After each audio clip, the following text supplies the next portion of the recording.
Bonjour à toutes et à tous. Le seul fiasco de Bernard Arnault dans toute sa carrière, le seul faux pas, c'est la Samaritaine que vous voyez derrière moi. La Samaritaine que le groupe LVMH a achetée ne s'avère pas du tout être une opération bénéficiaire, bien au contraire. Et c'est ce qui a quelque part indirectement plombé la perception du titre LVMH au cours des dernières années. Maintenant, c'est le faux pas de Bernard Arnault, on est d'accord, mais en dehors de ça, et avant ça, il a construit une telle autoroute faite de grands pas, de pas en or, que ce faux pas est acceptable à l'échelle de son groupe. Mais on va quand même essayer de comprendre avec cette vidéo l'échec de Bernard Arnault, là où il s'est vraiment planté pour une fois et où il a entraîné son groupe LVMH dans cette aventure samaritaine. Alors, me voici au calme pour vous expliquer un petit peu les choses. Donc, Bernard Arnault a construit toute son histoire sur des récits, sur des narratifs très puissants. Il a voulu que chacun de ses investissements soit un récit, quelque chose à raconter, qui devienne un véritable phénomène de société, un véritable phénomène social. Et c'est ce qui a fait sa réussite financière, d'une part, mais également narrative, de fait qu'il a ainsi pu trouver régulièrement des fonds, des crédits, des adossements, etc., pour faire grossir son empire. Et avec la Samaritaine, eh bien, ça n'a pas fonctionné. Pourquoi? Parce qu'il a voulu faire de la Samaritaine aussi un récit mondial. C'est ce qu'il a fait avec LVMH. Et quand on voit la boutique LVMH aux Champs-Élysées, cet énorme bâtiment, il a totalement réussi ce récit. Regardons la petite vidéo que j'avais faite devant le bâtiment LVMH, où il y a en permanence une queue de gens qui viennent là pour aller acheter un sac Vuitton ou un accessoire ou autre chose.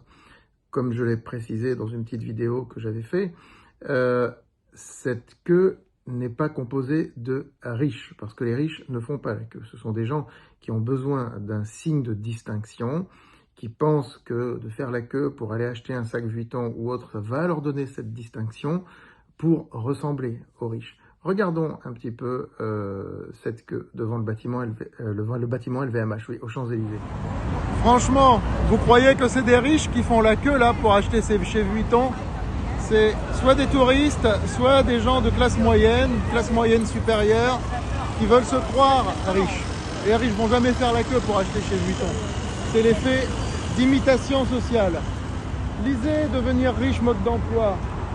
C'est en ligne sur Amazon, aux éditions Pulsa Books, vous comprendrez. Alors, les Champs-Élysées, c'est le symbole du monde dans Paris. La Samaritaine, c'est un symbole très parisien, fréquenté par des Parisiens. C'était fréquenté par des Parisiens. Il y avait même dans les années 90 un restaurant au dernier étage qui s'appelait le Tout Paris. Ça veut dire ce que ça veut dire. Ça n'a jamais été un lieu qui vraiment représente le mondialisme à Paris, comme peut l'être le bâtiment LVMH, ou comme peut l'être la fondation Vuitton, par exemple, ou autres œuvres aussi de Bernard Arnault dans l'art, dans le vin, etc.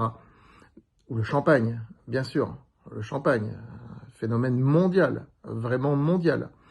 Non, la Samaritaine reste très parisienne. Et justement, si vous voulez, vers la Samaritaine, il n'a pas réussi à attirer le monde, avec un grand M, et les Parisiens ont un petit peu déserté les lieux, parce que justement, ce n'était plus assez parisien. La Samaritaine est implantée au centre de Paris, elle n'est pas implantée dans un lieu comme les Champs-Élysées.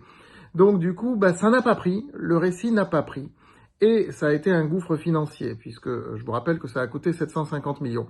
Mais en dehors de l'achat du bâtiment, bien sûr, 750 millions de travaux. hein. Il a fait le fameux hôtel Cheval Blanc, 5 étoiles, et puis il a complètement fait rénover donc la Samaritaine. Mais ça n'a pas pris, ça ne veut pas dire qu'il n'y a personne, ce n'est pas ça, c'est très beau ce qu'il a fait à l'intérieur. Mais il n'empêche que ça n'a pas le succès du bâtiment Vuitton, il n'y a pas la queue, comme vous avez pu le voir, devant la Samaritaine.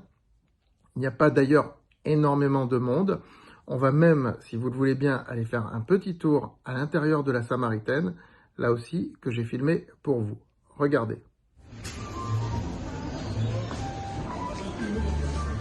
On repart par là? Ouais.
Donc, comme vous constatez, c'est un très bel univers qui n'est pas archi ultra fréquenté.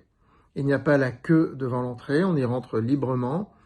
Et même si le résultat n'est pas au rendez-vous, hein, puisque à l'intérieur de l'empire LVMH, la Samaritaine est plutôt une activité qui n'est pas aussi bénéficiaire que les autres, il n'empêche qu'à l'échelle du groupe, financièrement, ça ne pèse pas grand-chose. Je veux dire, on parle d'un groupe qui fait plus de 80 milliards de chiffre d'affaires, qui fait des bénéfices énormes. Donc même si un investissement de 750 millions n'est pas rentable, concrètement, ça ne pèse rien sur les finances du groupe. Mais ça a créé un premier trou, on va dire, dans le narratif de Bernard Arnault, un premier accroc. Donc du coup, eh bien, c'est un peu le narratif global du groupe LVMH qui s'est dégradé.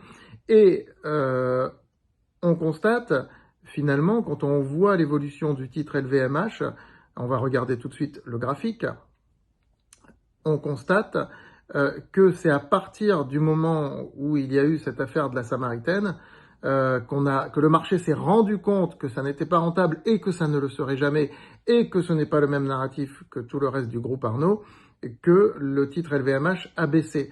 Non pas parce que les bénéfices se sont effondrés ou autre, mais parce que le statut social, quelque part, le rang social de l'action LVMH n'a plus été le même en raison de la Samaritaine. Il n'empêche que LVMH demeure une valeur qui se paye à un PER de l'ordre de 23, 22, 24, mais ce n'est plus le PER de 30 que l'on a pu connaître au cours des années précédentes. Donc il y a eu une sorte de rétrogradation.